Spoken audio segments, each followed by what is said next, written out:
नमस्कार दोस्तों, स्वागत है आप सभी दर्शक भाइयों का पुनः हमारे YouTube चैनल मस्ती का मेला में मित्र लेकर के आए हैं। इस वीडियो में एक छोटी सी कहानी तो छोटी है पर सीखा कर जाएगी। आपसे निवेदन है कि अपने कहानी को पूरा सुने और अंत तक चैनल पर बने रहें। और कहानी सुनाने के साथ यदि आप चैनल पर मेहमान दर्शक बनकर आए हैं, आपने अभी तक चैनल सब्सक्राइब नहीं किया है तो मित्रों आपसे निवेदन है कि आप चैनल को सब्सक्राइब कर लें और घंटी वाला बटन जरूर दबाएं, ताकि आपका सब्सक्राइब हमारे लिए लाभकारी हो सके। तो चलिए आपका कीमती समय बर्बाद ना करते हुए कहानी को शुरू करते हैं। गुरु, शिष्य और किसान की कहानी। बहुत समय पहले की बात है। एक गुरु और एक शिष्य थे। वे दोनों बनारस में रहते थे। एक दिन किसी कार्य उज्जैन जा रहे थे।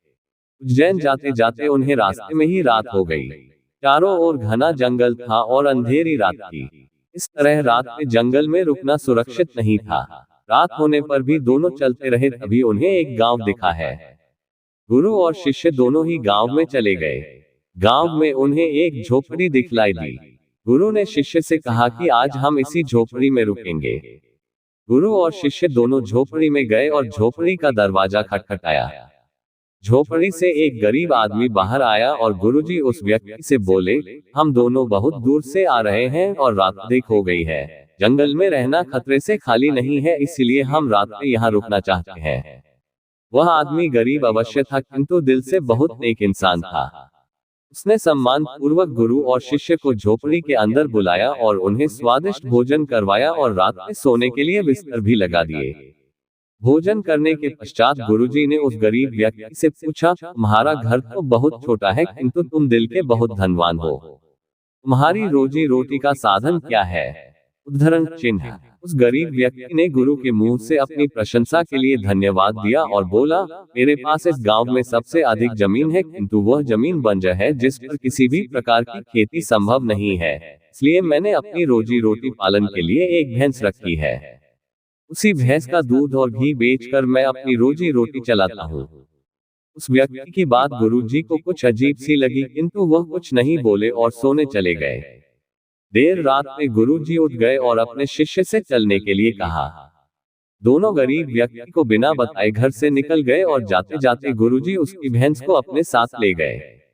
अपने गुरु का यह आचरण शिष्य को अच्छा नहीं लगा और वह बोला, गुरुजी, इस गरीब व्यक्ति के पास रोजी रोटी का यही एकमात्र साधन है।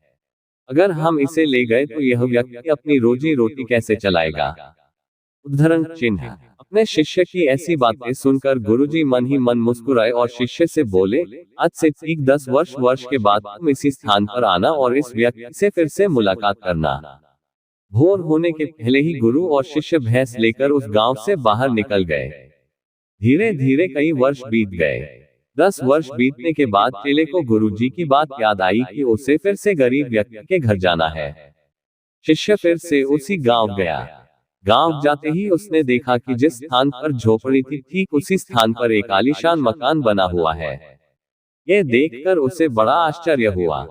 शिष्य मकान मालिक से मिलना चाहता था। जैसे ही शिष्य मकान के पास गया उसने उसी गरीब व्यक्ति को देखा, किंतु इस बार गरीब व्यक्ति बहुत अच्छे कपड़े पहने हुआ था और देखने में बहुत ही संपन्न प्रतीत हो रहा था।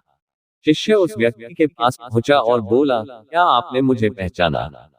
मैं वही बालक हूं जो आज से 10 वर्ष पहले रात हो जाने के कारण अपने गुरु जी के साथ आपके घर रुका था। वह व्यक्ति झट से शिष्य की बातें सुनकर उसे पहचान गया और बोला, हाँ, मुझे बहुत अच्छे से याद है। उस रात अगर आप लोग मेरी झोपड़ी में नहीं आए होते तो शायद आज भी मैं उसी दरिद्रता में जी रहा होता। उस रात आपके जाने के बाद मेरी भैंस भी कहीं चली गई थी और मेरे रोजी रोटी के लाले पड़ गए थे। मैंने अपनी बंजर जमीन पर मेहनत की और अधिक परिश्रम के बाद उस जमीन को उपजाऊ बना लिया और अब उस बंजर जमीन पर मेरी हरी भरी फसलें लहरा रही है। इसी जमीन की बदौलत मैं आज इस गांव